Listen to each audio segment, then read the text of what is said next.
Psycho કિલરના encounter મુદ્દે હર્ષ સંઘવીએ નિવેદન આપ્યું। ગાંધીનગર પોલીસે અનેક બહેનોને ન્યાય આપ્યો છે। ગાંધીનગર પોલીસને ખૂબ ખૂબ અભિનંદન। આ રીતે તેમને પોલીસને અભિનંદન પાઠવ્યા છે। તો સાયકો કિલરના એન્કાઉન્ટર મુદ્દે હર્ષ સંઘવીનું આ નિવેદન છે। ગાંધીનગર પોલીસે અનેક બહેનોને ન્યાય આપ્યો, કહ્યું હર્ષ સંઘવીએ।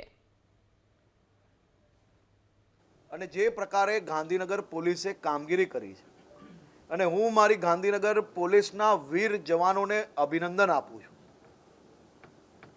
કે એમને અનેક બહેનોને તો ન્યાય આપ્યો, પરંતુ આવા કિલર કે જેને અમારા પોલીસ ઉપર હુમલો કર્યો અને તે પછી બી પોલીસના એક જવાનો હિંમતપૂર્વક જે કામગીરી કરી છે તે બદલ ખૂબ ખૂબ અભિનંદન।